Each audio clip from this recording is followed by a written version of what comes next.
Assalamualaikum warahmatullahi wabarakatuh. Perkenalkan, saya Filia Melisa dengan NIM B0421037 dari kelas Gizi C. Sebelum membahas proses transfer elektron, saya akan membahas sedikit mengenai respirasi aerob.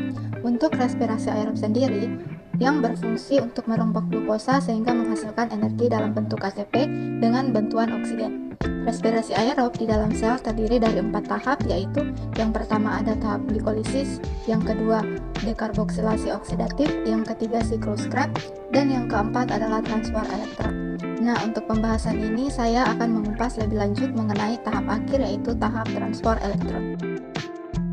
Tahap transfer elektron atau biasa juga disebut sebagai tahap fosforilasi oksidatif terjadi pada kristal mitokondria atau lipatan pada membran dalam mitokondria.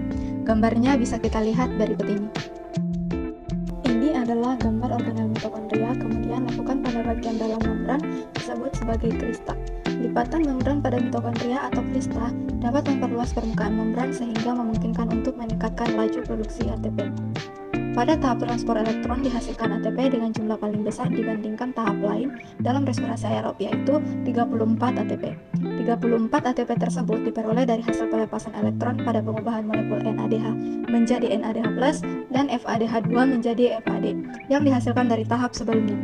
Tahap ini terjadi pula pemakaian oksigen sebagai ekspektor atau penerima elektron terakhir. Selanjutnya kita akan zoom pada bagian dalam dari kristal mitokondria. Dalam kristal mitokondria terdapat 4 kompleks protein dengan kompleks 1, 3, dan 4 merupakan pompa proton.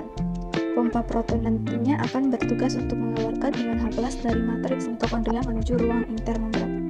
Selanjutnya terdapat elektron carriers atau komponen pembawa elektron yang akan menyalurkan elektron hasil perubahan NADH dan FADH2. Elektron carriers di sini dilambangkan sebagai Q dan C, di mana Q adalah ubiquinon dan C adalah sitokrom C.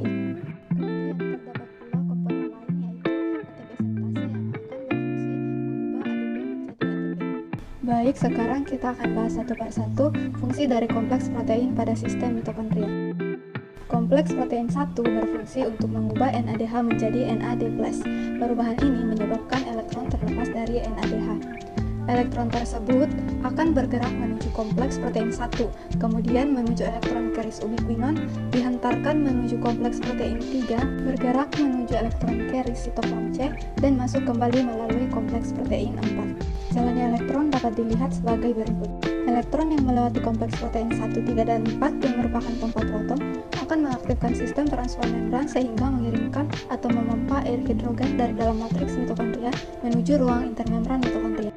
Masing-masing pompa proton akan mengirimkan satu ion hidrogen sehingga dari satu molekul NADH yang diubah menjadi NH2+ akan melepaskan 3 ion hidrogen. Ion-ion hidrogen yang terdapat di ruang intermembran akan membuat ketidakseimbangan ion positif dan negatif antar ruang intermembran dan matriks mitokondria, sehingga ion hidrogen akan masuk kembali menuju matriks melalui kompleks ATP sintase. Masuknya ion hidrogen melalui ATP sintase akan memicu pembentukan ATP dengan pengikatan antara ADP dan P. Tiap satu ion hidrogen yang melewati ATP akan menghasilkan satu ATP, sehingga dapat disimpulkan bahwa 1H+ menghasilkan 1 ATP, 1 NADH menghasilkan 3H+, dan 1 NADH menghasilkan 3 ATP. Dari kesimpulan tersebut, kita dapat menghitung ATP yang terbentuk dari NADH yang dihasilkan dari tahap-tahap sebelumnya. Pada glikolisis dihasilkan 2 NADH, pada dekarboksilasi oksidatif dihasilkan 2 NADH, dan pada siklus Krebs dihasilkan 6 NADH, sehingga total NADH yang terbentuk pada respirasi aerob berjumlah 10 NADH. 10 NADH tadi dikalikan dengan 3 ATP dan terbentuklah 30 ATP dari NADH. Bagaimana dengan FADH2? FADH2 akan diubah menjadi FAD pada kompleks protein 2. Sama seperti NADH, pengubahan FADH2 akan menyebabkan elektron terlepas.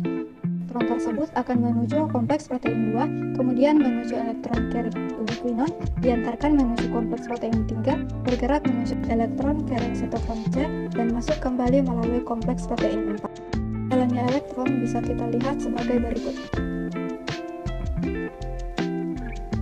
Elektron dari perubahan FADH2 hanya melewati 2 pompa proton, yaitu kompleks 3 dan kompleks 4, sehingga ion hidrogen yang dikeluarkan berjumlah 2. Masing-masing hidrogen tersebut akan memasuki ATP sintase untuk proses pembentukan ATP.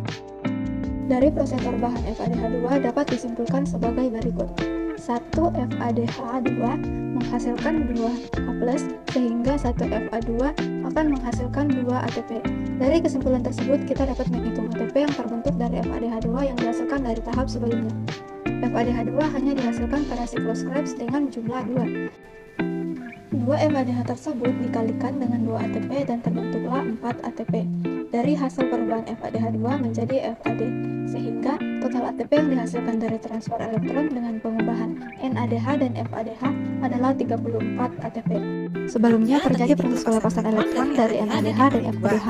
Elektron-elektron ini tidak serta-merta menghilang, tetapi ditangkap oleh oksigen yang berperan sebagai akseptor elektron terakhir.